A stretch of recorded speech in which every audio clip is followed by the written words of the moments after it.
నమస్తే రమ్మగారు. నమస్తే జయ. రమ్మగారు, బ్రహ్మీ ముహూర్తం అంటాం. హ్మ్.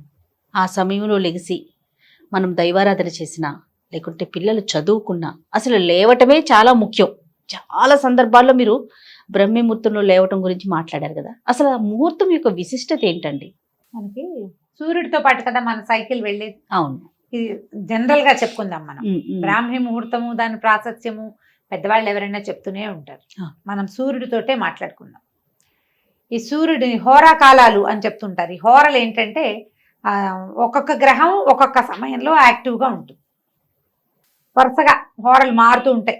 ప్రతి రెండు గంటలకి చొప్పున మారుతూ ఉంటాయి, లేదా గంటన్నర చొప్పున మారుతూ ఉంటాయి. ఈ సమయంలో ఈ సమయాల్ని బట్టి మన శరీరంలో ఉన్న అవయవాల పనితీరు కూడా బాగుంటుంది. అవునండి. సూర్యుడి సైకిల్ తోటి బాగుంటుంది. అందుకని మన భోజన వేళలు కూడా దానికి తగ్గట్టుగా రాత్రిపూట తక్కువ తినాలి, మధ్యాహ్నం హెవీగా తినండి, పొద్దున పూట ఇలా తినండి. ఇవన్నీ మనం ఏంటంటే సైకిల్ని బట్టే కదా చెప్పారు. అవునా? ఇప్పుడు ఈ బ్రాహ్మీ ముహూర్తం అనేది ఎప్పుడు వస్తుంది? తెల్లవారుజామున 3:30 నుంచి 3:30కి బ్రాహ్మీ ముహూర్తం. బ్రహ్మ ముహూర్తం అంటారు. బ్రహ్మకి సంబంధించింది కాబట్టి బ్రాహ్మీ అని చెప్పారు. బ్రహ్మ ముహూర్తం, బ్రహ్మకి సంబంధించిన ముహూర్తాన్ని బ్రాహ్మీ ముహూర్తము అంటారు. ఇప్పుడు ఈ 3:30 నుంచి 3:30 నుంచో లేచి తెల్లవారుజామున ఆ సమయంలో బ్రెయిన్ యాక్టివ్గా ఉంటుంది. సూర్యుడు రావడానికి ముందు, ఆయన రావడానికి ముందే కదా ఇదంతా జరిగేది.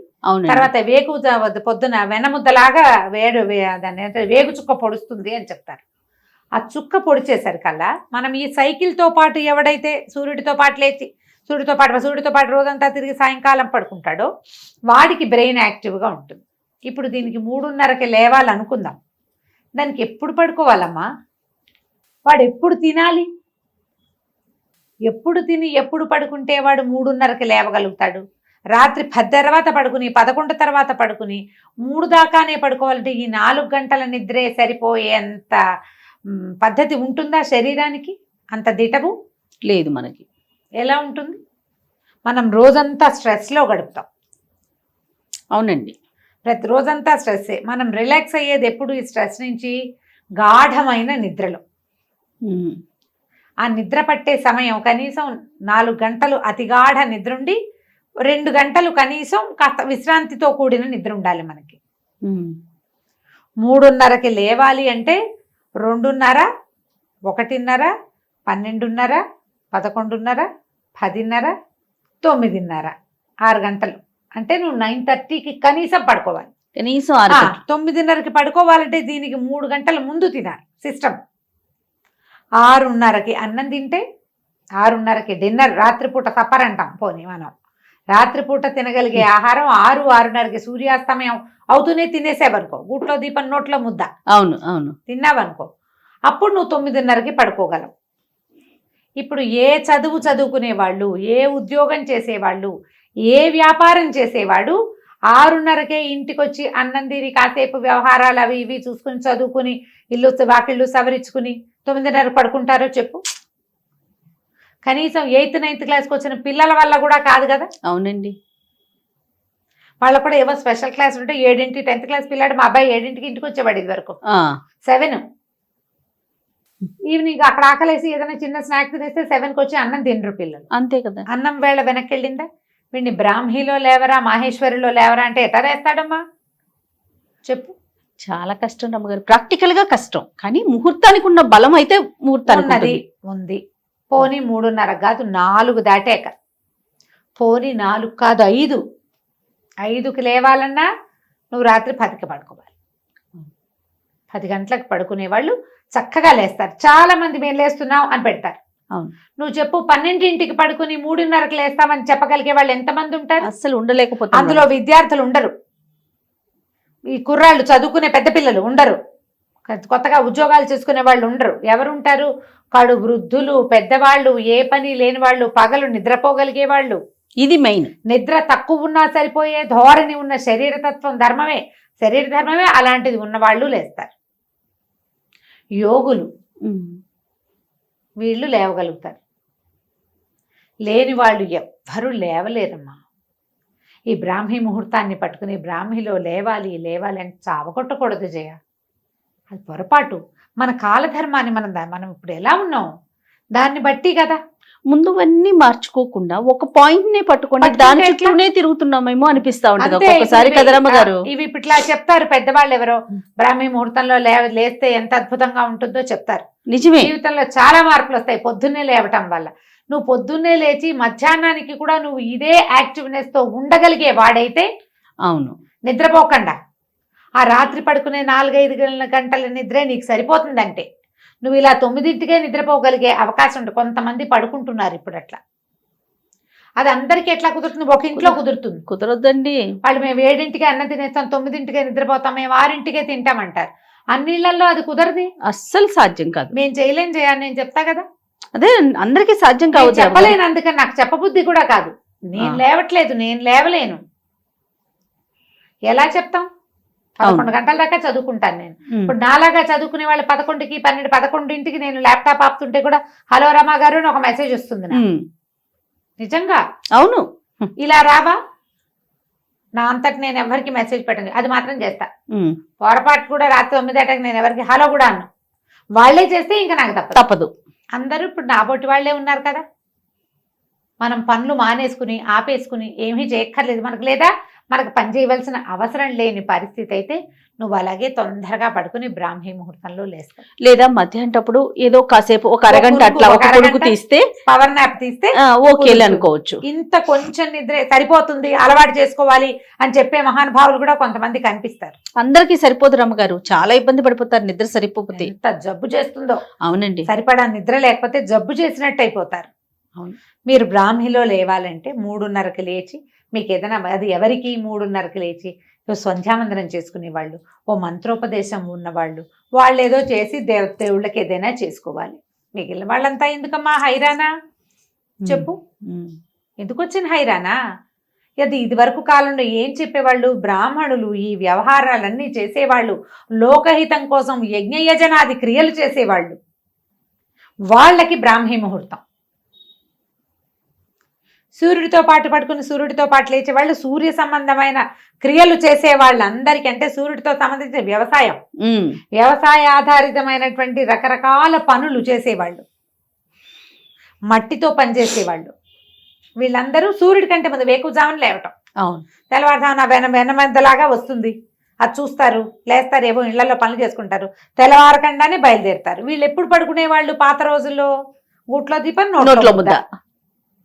రాత్రుళ్ళు మనకల్లే ఫోన్లా, టీవీలా, ల్యాప్టాప్లా, ఆఫీస్ వర్క్లా, ఏమైనా కాల్సా ఏముండేవి? వాళ్ళు చేశారని మనం కూడా చేయాలంటే ఎలా కుదురుతుంది?